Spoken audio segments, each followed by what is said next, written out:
What is going on, guys? My name is Jericho, and I have something fucking awesome to show you guys today. I have Far Cry Primal footage before the game's even released, and that is all thank you to Ubisoft, who is sponsoring the video. They flew me out to get a hands-on of Far Cry. I played about 5 hours, and my horrible aim aside, I've got a lot of things to show you. I'm going to show you a bunch of my experiences, all of the clips that I've got that might showcase some cool stuff. A little bit of background: I played every Far Cry that's ever been released, all the way back to Far Cry Instincts on Xbox Original, and honestly, the most fun I've ever had on Xbox Original was probably building my own maps with the map editor. So now we're taking a look at a Far Cry that's a little bit different. It's not dealing with modern day, warlords or syndicates or anything like that. No, we're going way back to 10,000 BC, I believe, is when we're starting off. And this game, while very much Far Cry, has a lot of things that actually I requested to be changed in Far Cry 3.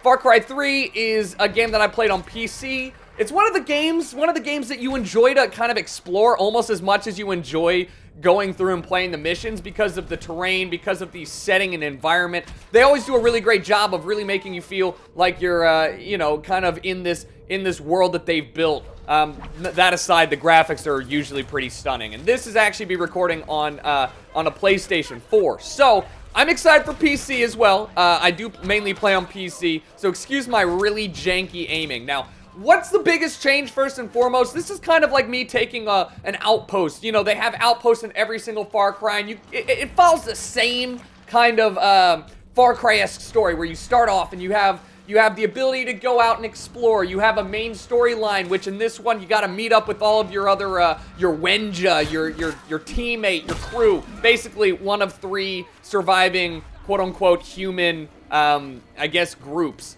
Neanderthal groups. I don't know what the correct terminology is. I don't want to be Neanderthals, you know? I want to be politically correct back in 10,000 BC era. So, I opted not to do very many story missions. And the reason is because, like with Grand Theft Auto, or almost any open world game that has an emphasis on exploring and really kind of writing your own path through the storyline, I just wanted to go and see how far I could go. And the first things first, like I said, this is kind of an outpost, and you know, you capture your outpost to expand not only your map knowledge, you know, see the area on your map, but you also get to gain, different supplies or advantageous areas on the map that might help you conquer a certain area, etc., etc. All this jazz. So I actually got the river outpost there. It was quite hectic.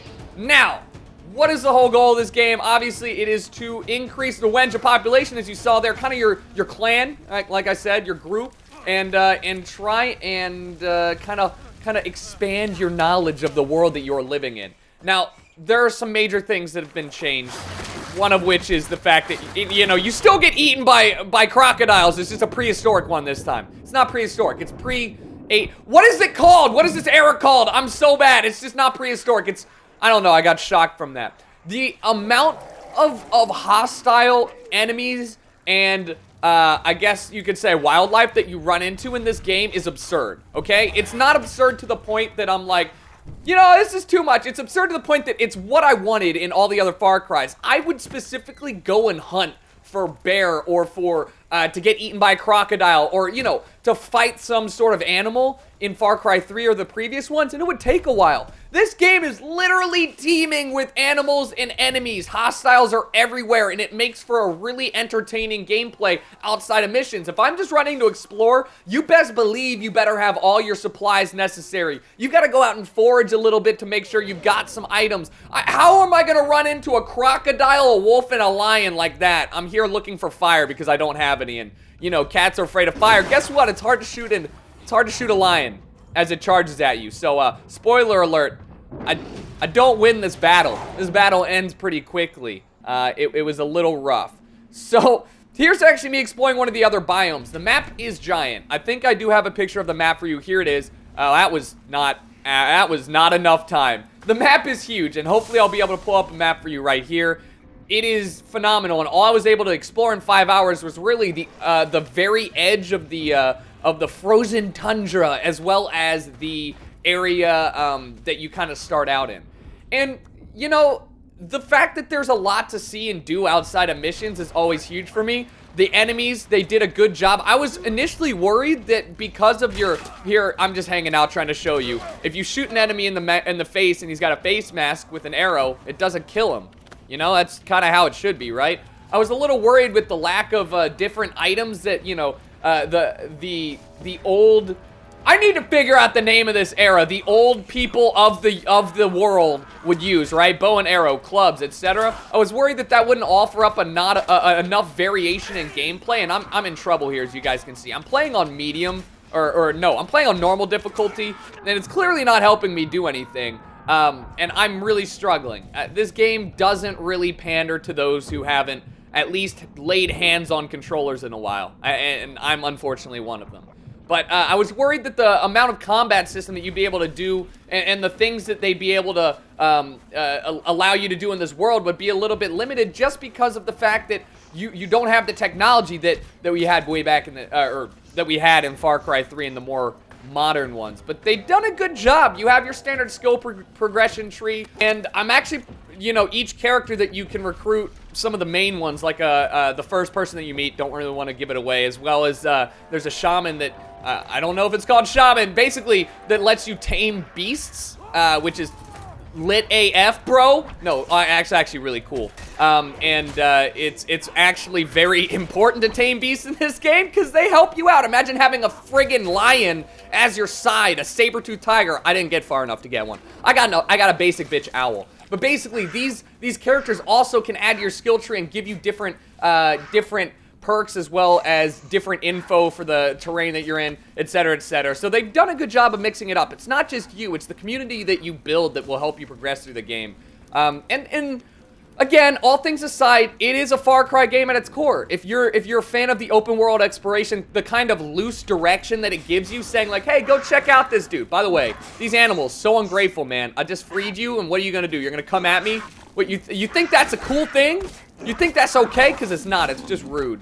And they run away after a while. That's another thing. The AI, the animal intelligence, artificial animal intelligence is actually pretty clever. The animals behave differently depending on the situations you put them in.